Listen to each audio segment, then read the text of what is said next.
Welcome to the Six for Sixers podcast.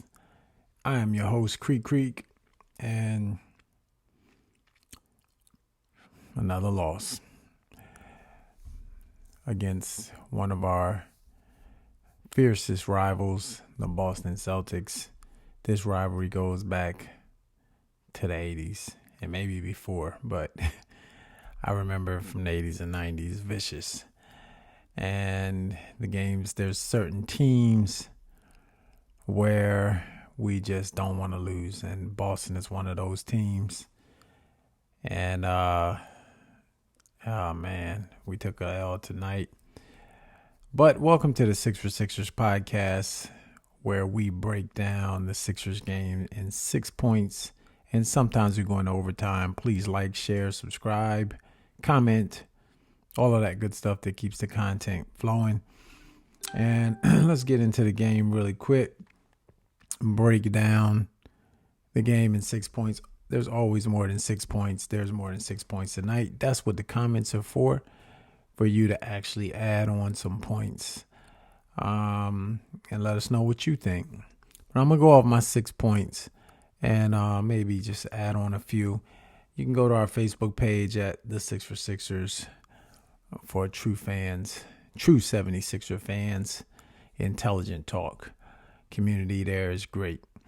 So Sixers dropped what was their 12th game in 16 games, and this one actually started off really competitive. First couple quarters, first 3 quarters to be exact, Sixers were well into the game, and they seem to be struggling to stay in the game, but it looked like if they got the shots to fall in their favor, that it was possible that they maybe could pull out a victory. The Celtics did not play well in the first half. They didn't shoot well, so that worked to our advantage. But it proved at the end of the game that the Sixers were unable to hold a lead, and Boston was pretty much able to go up quickly, particularly in the last half of the fourth quarter. The lead just ballooned, and the Sixers just didn't have an answer for it. So let's take a look at the 6 points. First point is Tobias Harris. And Tobias Harris is, you can go back in the history of the Six for Sixers page, and I did a podcast specifically about Tobias Harris and how valuable he was. And he, in the last few games, has proven that not to be true. He has he's in a deep slump, and he's coming off injury. But if he's on the floor, you really can't use injury as an excuse if you're out there on the floor. And he was out there tonight, but he didn't play well. Only shot 5 for 19 from the field, total of 13 points, a minus 20 when he was on the floor. 2 for 7 from 3-point range. And then he just didn't look confident. He was some shots that were down, right by the basket, wasn't able to finish on. He has a good ability to get into the mid-range, into the close range of the basket, but he just doesn't finish. And a lot of times he gets trapped in there. And then he kind of starts looking around on where he wants to go with the ball. And if nobody's open, he either puts up a shot that doesn't fall or throws the ball away in some cases. But he just doesn't look himself. He doesn't look confident in his game. Even when he shoots the 3, he just doesn't look like he's shooting with that confidence. And, I'm going to attribute that to just being in a slump. And that happens. That has happened to Tobias before, and he's come back strong. So let's just hope he can come out of that slump pretty soon. But it just didn't look great tonight. So that's my first point. Key to the loss, Tobias Harris in a slump. Number 2, a lot of fans were calling for Nurse to go small because they felt that was our best chance to win. And I'm not sure if you would call what he did true small ball, but it was smaller. I mean, he did have Mo Bamba in the game at certain points, but the lineup wasn't. It was on the smaller side, and they were scrapping. They were getting their hands were very active. They were getting in the passing lanes. They were disrupting the Celtics up front. But that only lasts for so long. You can disrupt that backcourt, but once they get the ball down in the paint, it's very difficult. And guys like Porzingis were towering over. And at one play around the 5-minute mark in the fourth quarter, Porzingis just dominated. He was able to secure an offensive rebound. The Sixers were not able to get the rebound from him, and it was solely due to he was just bigger. And so the small ball can work if you play at a really, really fast pace.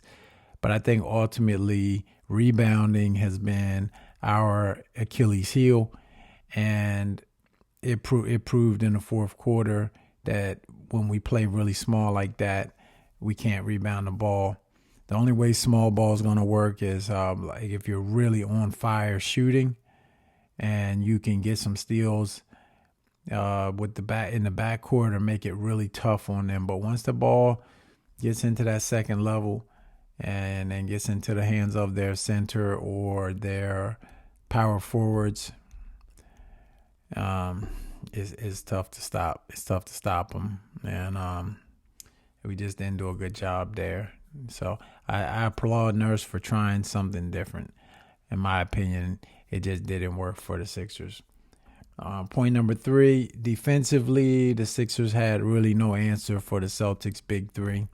And they do have a big three, really arguably you could say almost 4 with Drew Holiday. But Porzingis, Tatum, and Brown are just really scoring machines. And Porzingis is playing really well for the Celtics. So Tatum, 29 points. He had a great night. Porzingis 23 and Brown 31 points. They all went off, and they all got to the basket, and they all got fouled, and they all were able to just dominate. And size had a lot to do with that. Now we talk about that small ball. When Joel Embiid is not in the lineup, teams are not afraid to go to the basket. There is nobody down there that they fear is going to either block their shot or even make them alter their shot. So they just got free reign, and that's why they either went to the basket and got fouled or went to the basket for a portion of layups. Brown shot 10 free throws, Tatum 11, Porzingis 12. And they all shot him at a high percentage. Tatum 10 for 11, Porzingis 12 for 12. Brown 8 for 10, and it's tough to stop when they're playing like that. The big three, we had no answer. DeAnthony Melton, who is one of our defensive stoppers, we're going to get to that's one of my points later. He was not able to contribute defensively. Maxey and Hill could not contend against Jaylen Brown, and I guess White is one of their fourth option players, but really Brown, there's no answer for him. There's nobody Hield or Maxey is going to be able to stop him. He's imposing from a shooting guard standpoint. And that's it. Defensively, we just weren't there. Point number 4 is a positive note. Ricky Council IV is a really, really tough player. I mean, he was really showing that he's very scrappy. He plays focus. He has that eye of the tiger when he plays. And he's somebody that I hope Sixers keep around. Really, he's really flourishing as his game grows. And it's showing that he might be able to fill a roster spot.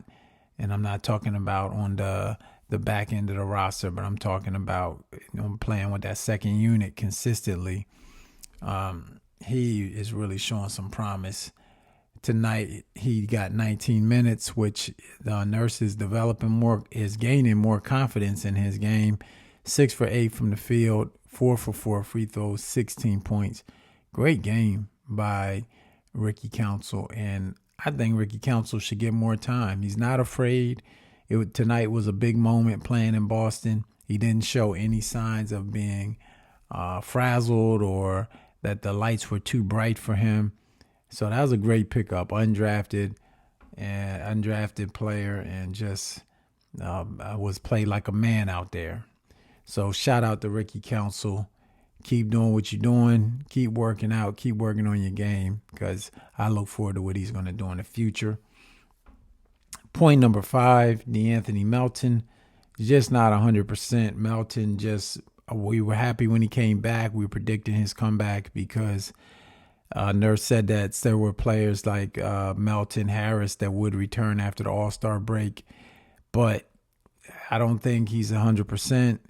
Our own Gregory Brown on the Facebook page actually was at the game against Milwaukee, and he commented that you couldn't really see it from the telecast, but he could see Melton getting heat packs during the game, and Melton calling for heat packs. So if he's calling for heat packs during the game, and then tonight he just not able to play. He played only 9 minutes and didn't score, and was just inept defensively and offensively. Just not 100%. Doesn't look good. Is not moving well, and probably just sit down until he's going to be 100%, or until he's ready to play bigger minutes, because it's not like he is just getting his legs back under him. He seemed to, in his first game back, have that, but tonight just didn't look good and just wasn't able to finish the game. So, Melton is one of our better defenders, and that was kind of the one we were looking to coming back, because we were really weak defensively. So, Melton, hope you get better soon, and I just hope that since, hey, we're losing anyway, why sacrifice his body when we're not able to win games anyway, and he's not able to contribute to a win, or even us being competitive. We're getting blown out. So that's the 5th point. And the last point is we need more effort from 2 of our starters, Reed and Oubre. Oubre had 3 points, a very underwhelming game, and Reed did not score today, and Reed had 3 rebounds total in 14 minutes, minus 15 for Reed. And Oubre is a player in particular that we kind of were putting some hopes in, that he would be able to shine offensively, be kind of a spark either in a starting lineup or even off the bench, and be able to maybe put in 15 points a game. And he just has not been able to be consistent with that. His shooting has not been consistent. Tonight he was 1 for 6, and I don't know. I can't put a finger on it. He just sometimes seems lethargic, like he really is not into the game and is not really putting forth an effort. I don't know I really don't know if healed me in there kind of threw his rhythm off, but he's been pretty inconsistent all season. Oubre was a guy who was not, really late in the free agency period. Nobody had picked him up. And I thought, I saw Oubre play in Golden State and Washington and even Charlotte. And he moved around a lot, but as a guy that I thought has a lot of talent and is just wildly athletic, but just does not consistently produce on the floor. He'll have a good game, 20 points or so, and in the next game's under 10 or be just non-existent or non-factor. And it's hard to have a guy on the floor like that playing as a starter and cannot produce. And in our case, without Joel Embiid, we need Oubre, Harris, Reed, those guys to actually up their game so that we can fill the void that the MVP. And we can't really fill that void anyway, but it helps when you have a guy like Oubre, instead of scoring 3 points, could maybe give you 15, or Harris, instead of scoring 13, can give you 20 or 25, or Reed, instead of scoring 0, can give you 10. Maxey, good game by Maxey. I mean, he did pretty much all he could do tonight, but just was not enough. He was the only one out there tonight with 32 points. Let's look at some team stats, and then we're going to wrap them up. Team stats that a lot of times tell the story. First one that jumps out at me, field goal percentage, 39% for the Sixers, 52% for the Celtics.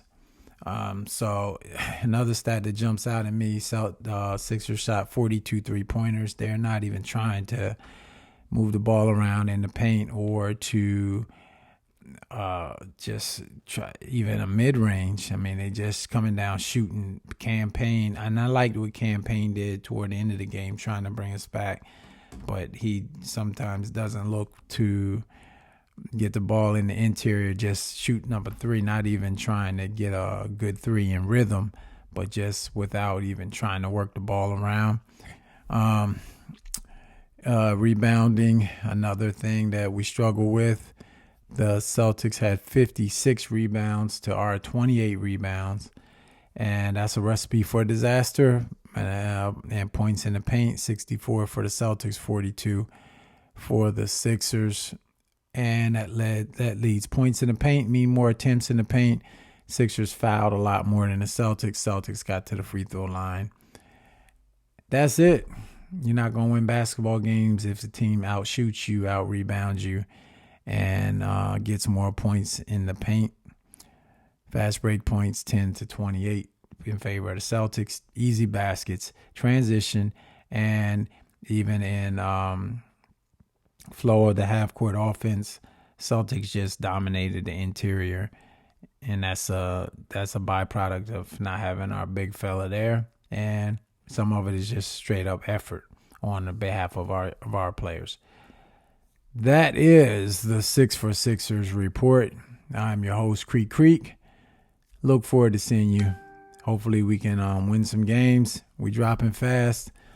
It look like the season might be lost if we don't start winning some games, because the Eastern Conference is so tight. Every game could drop us 2 or 3 spots down. So we'll see you on the next one. We're going to keep doing what we do. Sixer fans for life, no matter what. It's not a good time, but hopefully we can rebound, no pun intended, and come back from this. Please like, share, subscribe, comment, and we'll see you on the next one. Go Sixers still. Peace.